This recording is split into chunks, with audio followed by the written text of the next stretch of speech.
This is a journey into sound.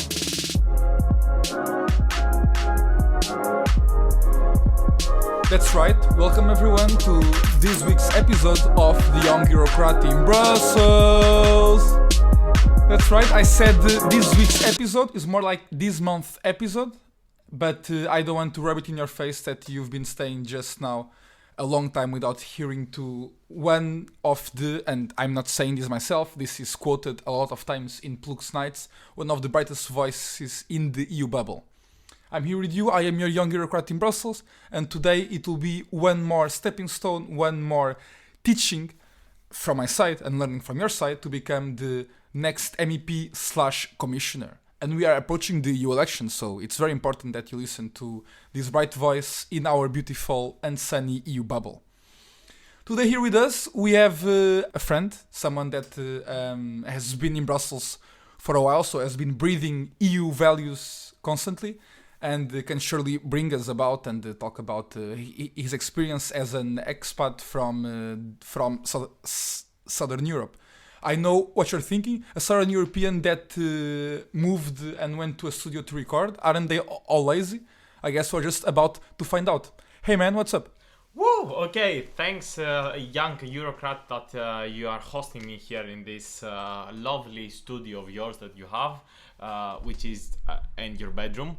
I come also, as you said, from one of those Southern European countries that they are filled with stereotypes like that we are lazy and we don't work a lot, we just enjoy the sun, our coffee, the sea, the wind, and why you would not actually, but I came here to say that all of them are true. Well, it's all my pleasure. I just want to correct you that this is not my bedroom, this is my guest bedroom. In case you don't know, when you have so much meritocracy for working in the EU bubble, you end up earning the right to have a bigger place compared to people that don't have as much meritocracy. But it's okay. You're from Southern Europe, so I understand that you're used to a single bedroom house, right? But yeah, interesting that you're saying that. So you came to Brussels and you became. I would say you were an expat. But maybe, I don't know, in fact you are Greek, right? So maybe you know the origin of the word expatriate. And maybe you can explain me, are you an expat or are you an immigrant? Because to me, an expat is someone that the skin tone should look a bit like this table here, you know? If it's a bit darker than that, I would call an immigrant. But maybe I'm wrong, I don't know the root of the word. Yeah, so how do I say, like, because okay, you said that I come from Greece. I don't identify anymore as Greek. I want just to say this. I mean, I don't identify anymore. I identify as a European person, and my home is Europe, nothing else. I want to be living in this garden, and I don't believe, since I come from this garden, that when I move I'm an immigrant anymore. I'm an expat. Right. Okay. Immigrants are those who come from war-torn countries and they don't have anything in their lives. But I'm not like them. I studied. I speak another language. Okay, not very well. Okay, someone can argue that the other immigrants also, they speak the other languages. Okay, yeah. But do they speak like really well? Do they speak Indo-European languages? Come on. Okay, but what if you come from like Costa Rica, a country that's not war-torn? Are you an expat or are you an immigrant? What if you come from Uruguay? Yeah, from Uruguay, but like, aren't those people like a lot? There is a lot of corruption. Are they corrupt and they have like drug cartels everywhere? Well, that's other countries in Latin America, from what I heard. I mean, I've been once to a resort in Punta Cana, so I think I can talk with some authority about Latin America. Yeah, but like, okay, okay, I have to say, okay, some spots also in the garden, they cannot be they are immigrants. For example, if you come from like specific places in the Balkans, you are an immigrant. Oh, okay. Okay. While from other countries, you are an expat. Yeah, it's a bit... So it depends on what you do, maybe, your occupation. Yes, it depends on, okay, what did you study?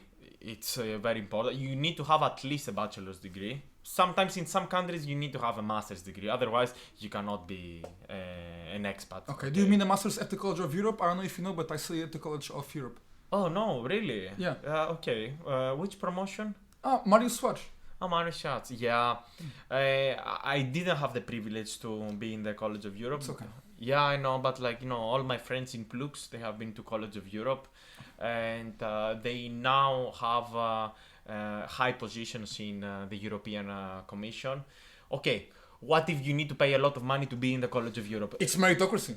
Yeah, okay, so you were saying that now that you came here, and as you explained, you are as an expat, right? Even though, well, from your skin tone... Okay, anyway, I don't want to also try to put people in boxes. As you know, that's not what we do here in Brussels, people in boxes. Yeah. But you said that we only put them in boats, right? But you said that...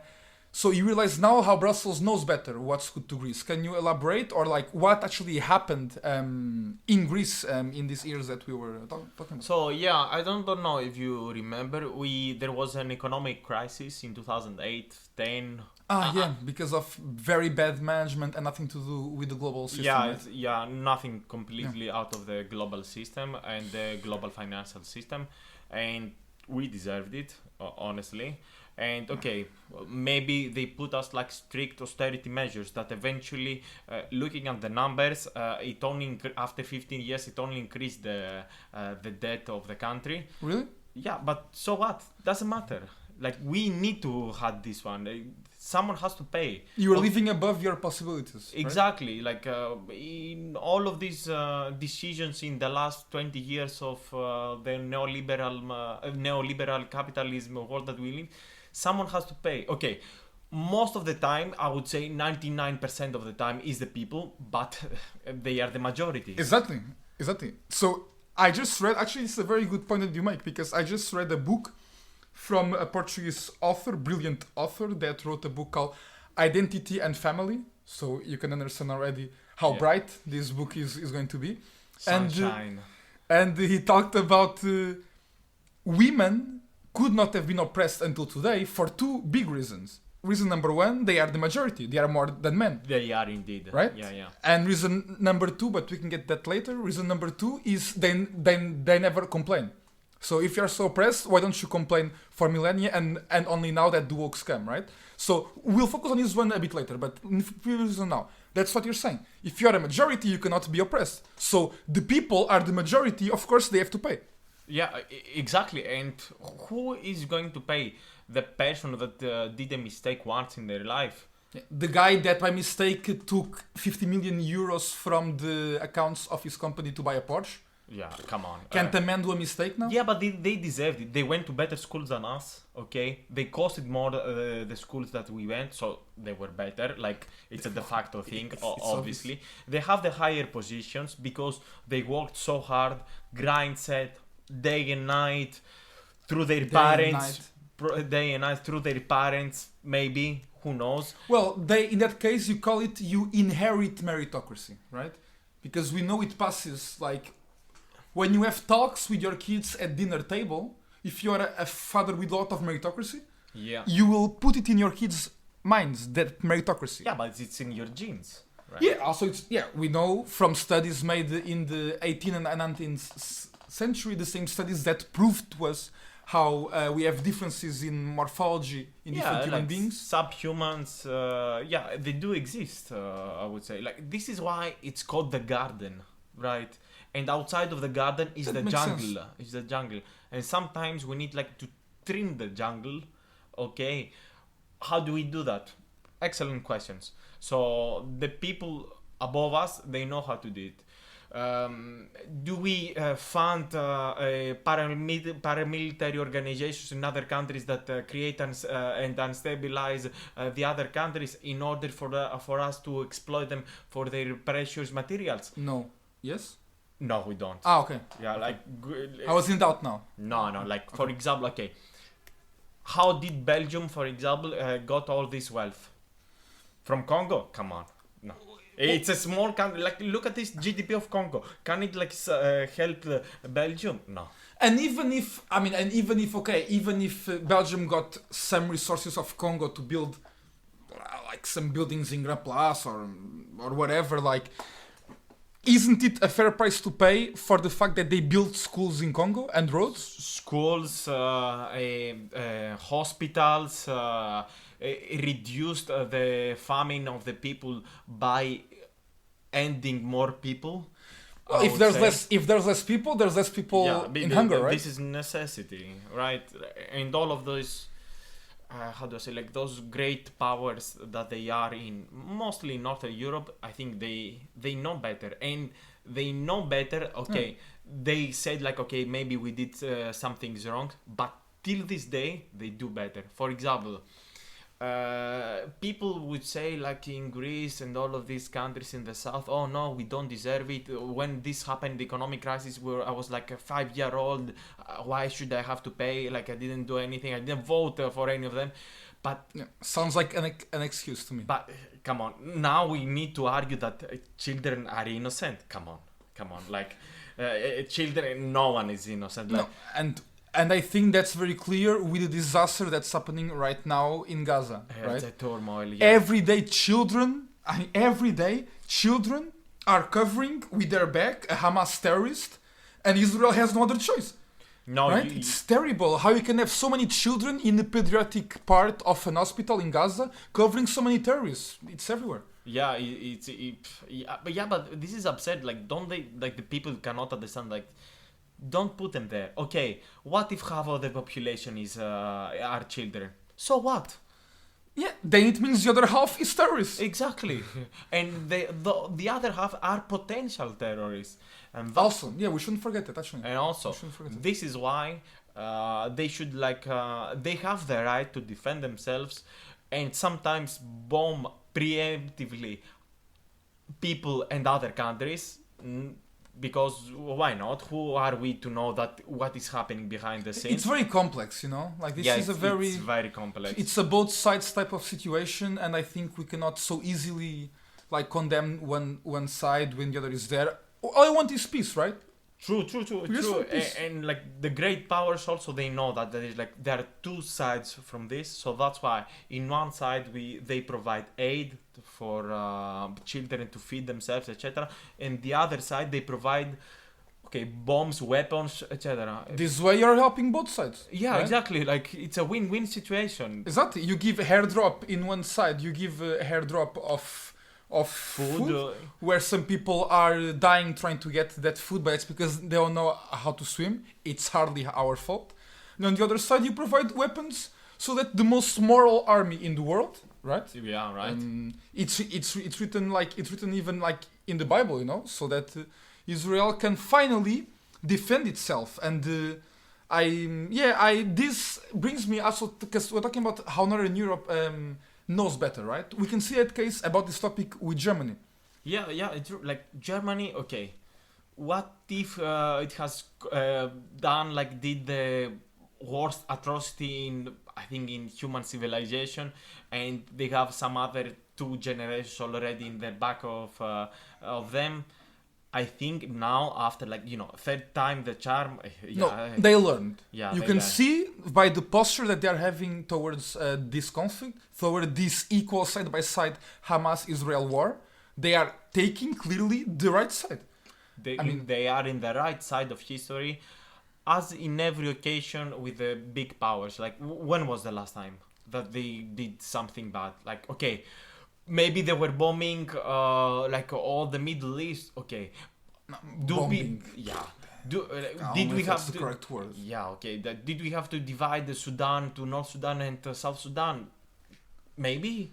Well, I mean, we also have North Macedonia and Macedonia. Yeah, true. Yeah. So yeah, Right? Yeah, it's true. Like, okay, what if also half of Africa speaks French for some reason?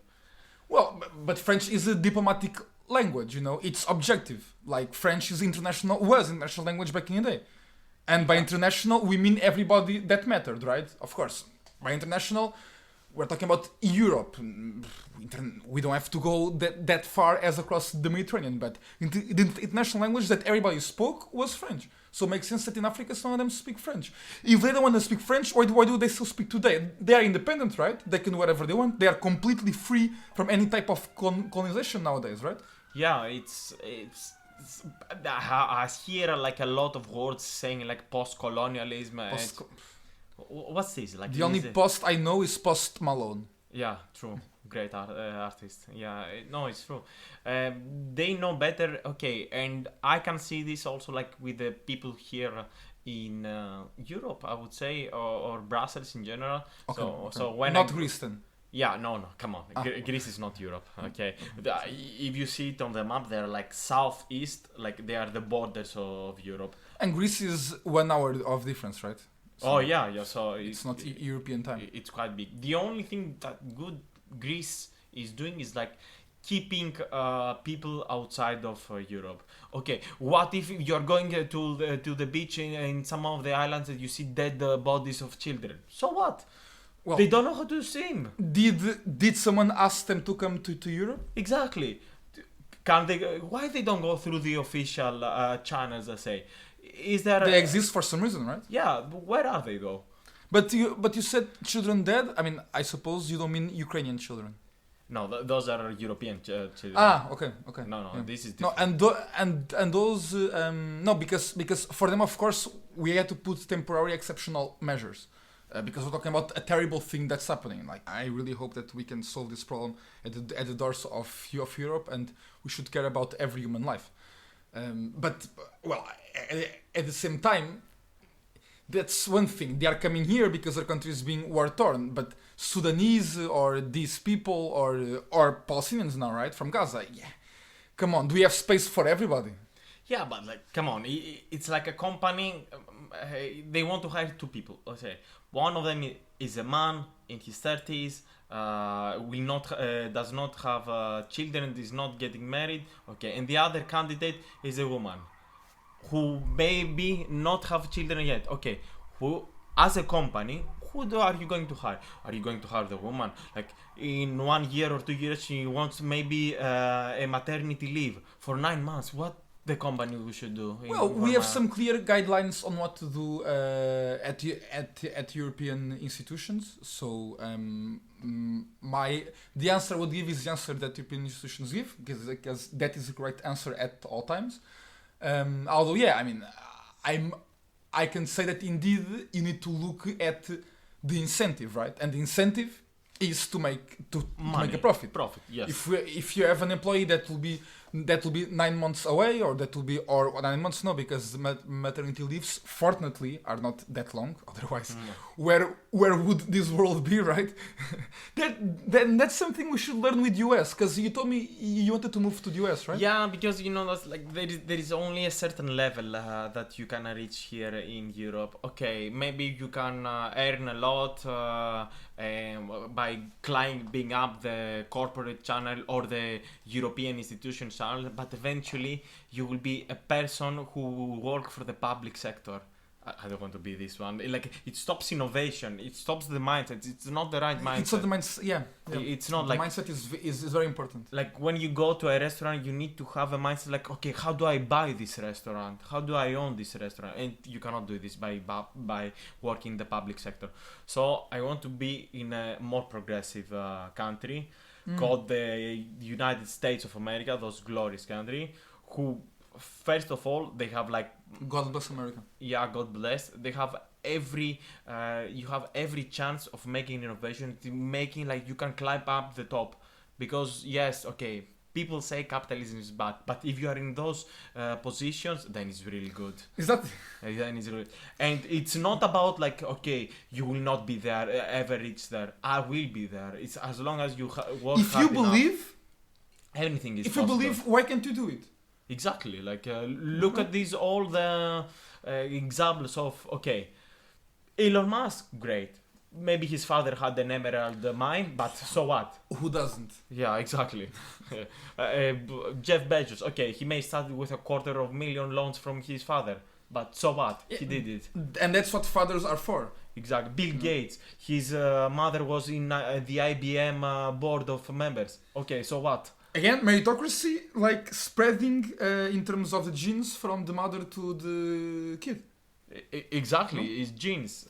And these guys believed, they worked hard, and now we can see that because they work so hard, they have enough money to spend $1,000 per day since the Roman Empire started and still have money today. Yeah, but they deserve it.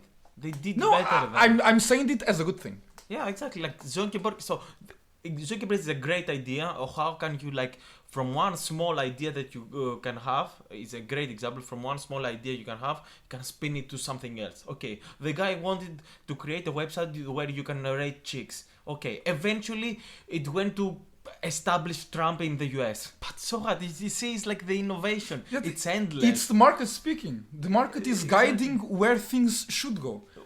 What if like now your data, you don't control them? What if like now big corporations, they control almost anything that you do based through algorithms that they are closed source open behind policies? What if like the biggest contractor in the world is the public sector and they give to private companies? It's because like they help the world. Like 57 now companies, they pollute as much as everyone else in the world. But you need this. Yeah, and if you like, and people say we should have less pollution and we should save the planet. We are damaging the planet. Okay, but if you have less pollution, how are you gonna have private jets and cruises? You know, how are you gonna be a middle class guy, a humble middle class guy that earns, let's say, what's the average wage for middle class? 10,000 euros per month? Nah, that's a bit too low, no? I think it's like 12. I don't know now.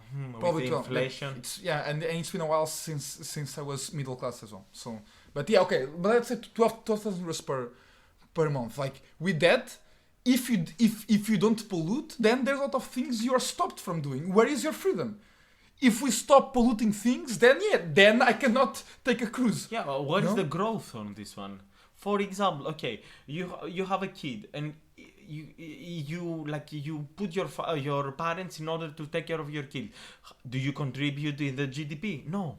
You need to hire someone and then you can contribute to the GDP. It's like me doing this, like putting my father's or my mother in order to take care of my child, does not contribute to growth.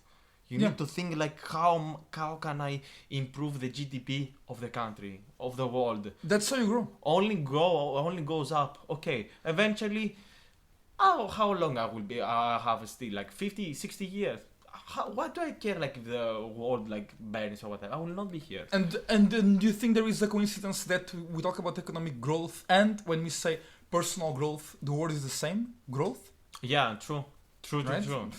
I think some people don't really get that there is a reason for this, you know? Yeah, it's a mind blow. So yeah, eventually this is why I want to go to the US eventually. And you were talking about your parents, and I know that in the US this is happening a lot now. Right now, because before people would retire, right? Yeah. Go to 65 years old, even 60. You would go to 60 years old and you would retire and you would stop producing. So now, like, people are 65, they continue working until like 80 in the US, and there's a lot of interviews in New York Times and Washington Post and all this unbiased free press that talk about how 75 is the new 65 and how these people, and I'm sure they interview everybody, these people say they love to be working and to be active, so it doesn't even make sense to put your kids with their grandparents. They should still be working. No, definitely. Otherwise, again, how do you like grow in this one? You need to help the economy. The economy is above everything else. Like checking the example of the pandemic, the economy has to be in front of us. Okay, you may catch a virus that we don't know how it's behaving, but come on. Yeah, and are you going to tell me that you will die from like a bit of cough and fever? Come on.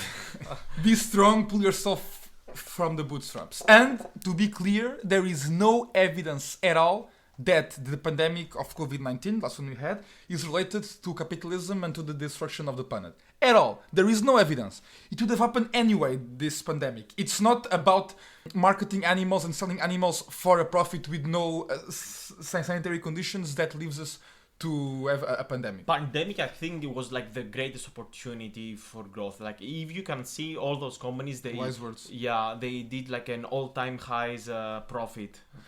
Yeah, well, but that's true, right? If people are not producing, people are not working during the pandemic, if you are in lockdown, the money is still going on. So where does the money go? The money goes to the companies. Because you're not producing, right? Yeah, So- and then eventually it will trickle down to you. Exactly. It's always this case. Yeah, I mean, if you ask people around, they always tell you that they feel very good and they like it when it eventually trickles on. That's why people are voting for the right wing to decrease taxes on rich people. In Portugal right now, we had elections last month. 1 million people voted for, in total, like maybe 2 million people voted for parties that want to decrease the taxes for corporations and rich people, which is precisely how you drive growth. Yeah, and then they will give it to us, like, because every time in history, like, you can check with kings. And Kings were the initial trickle down. downers. Yeah, indeed. Like, they provided to their subjects, like, more grain, more money, and you could. I mean, even that, like, you can say, like, okay, a Portuguese billionaire, you can be proud of this. That one person, a billionaire, probably never paid a tax in their life. Well, they pay a tax to society by giving jobs to people. Exactly. You have to be proud of this. I am. Every time Portuguese media says we have, I don't know if Greek media does the same. Portuguese media sometimes does list of Portuguese billionaires. I'm like, oh. Yeah, there is also, like, for example, in our case, we were like Greek ship owners that they have like the biggest majority in the world in terms of cargo, etc. And we are proud of this. Okay, they pay voluntarily tax, but when they do, they pay like 1%. And which voluntary tax works much better than forcing Exactly. people, right? What do we want? Do we want to take their flag of Greek flags and put like a Malaysian flag? Yeah. Do you want to become Venezuela or something? Force people to pay taxes? Like, where are we? No. We're a civilized world, and that's why we behave like that. Check, like in Belgium here is insane, like 45% for a tax. So much money. You're not in this. Well, we have our own taxes, you know. Yeah. I'm not. Unfortunately, okay. Disclaimer to the listeners: I'm not in the European bubble yet. I'm trying to be, but I'm still a humble engineer. But still respect him, okay? He's my guest, so still respect him. Yeah, please, guys. And when I go to Plux and I, let's say, oh, I pay like 45% or 50% taxes, like people, okay, make this joke like, do you still pay taxes or whatever? I think taxes are so démodé, you know. Yeah, but like also like why should they give to the country, like, and then to give it like to those lazy people that they come to as an immigrant, okay, and they steal our jobs. Like they are lazy. The immigrants, right? Yeah, they are not the expats. No, the immigrants. They are lazy. They don't work, and then they want to steal our jobs.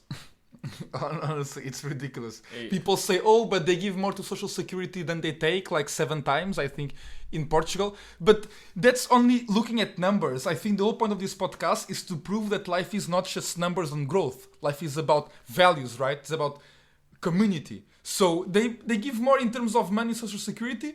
So what? But they create this feeling of stealing your job. And this feeling, that's the most important. And also don't forget, like, the tremendous amount of scandals, because like in North that they have all the corruption of those immigrants, because it's in your blood.